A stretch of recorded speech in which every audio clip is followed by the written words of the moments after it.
lihat apakah yang berlaku di Russia sekarang. Mengikut Mufti Russia bernama Syekh Rawil Ziauddin ini, dia mengatakan bahawa sekarang penduduk Russia Islam sekarang telah mencapai 25 juta. Dan ini satu jumlah yang besar di sebuah negara komunis. Negara yang mengamalkan sosialisme, komunisme, marxisme. Dan tiba-tiba Islam telah berkembang dengan cepat. Ada perubahan politik yang terakhir dalam negara Rusia ini menyebabkan Islam menjadi agama yang paling cepat berkembang di Rusia. Begitu lama dia ditekan dalam konteks perkembangan Islam di Rusia selama ratusan tahun, sejak sebelum zaman Bolshevik dan selepas Bolshevik. Dan mengikut Mufti ini, dia ingin memberitahu pada masyarakat Islam seluruh dunia bahawa lawatilah Rusia, sebab Rusia sekarang membuka ruang kepada umat Islam dan untuk melihat perkembangan Islam yang awal di Rusia. Mengikut Mufti ini juga, sejarah Rusia, Islam di Rusia sangat awal. Dinyatakan bahawa ketika zaman Rasulullah dan selepas kewafatan Rasulullah dalam masa 22 tahun, umat Islam telah sampai di Rusia.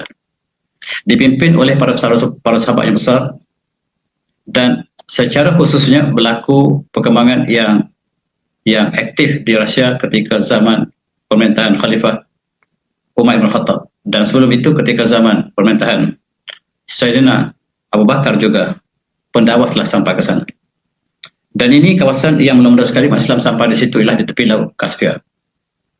Dan di situ umat Islam bertolak daripada Semenanjung Arab menuju ke sebelah utara. Mereka akan sampai ke Georgia dan mereka masuk ke Laut Kaspia dan menuju ke kawasan yang kita kenal sekarang sebagai Durban ataupun Dagestan. Di sini ada masjid yang terawal yang dibina ketika para sahabat lagi. Masjid ini namanya Masjid Majmu'ah yang terletak di bandar Durban di Dagestan sekarang.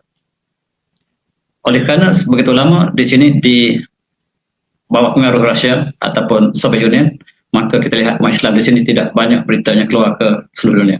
Dan hari ini kita lihat apakah yang berlaku di sini. Di sini Islam berkembang begitu awal, bahkan ketika zaman para sahabat Islam telah sampai di sini.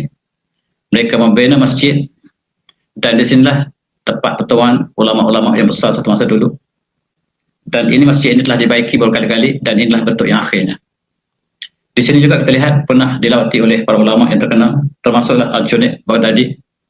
Dan di sini ditanam pokok yang masih dapat kita saksikan sebagai sejarah kunjungan para ulama pada satu masa dulu ketika barangkali negara kita belum sampai lagi pendakwah Islam, dan di sini telah ada satu masyarakat Islam yang dinamik. Di tepi masjid ini kita lihat ada beberapa kubur para sahabat Rasulullah.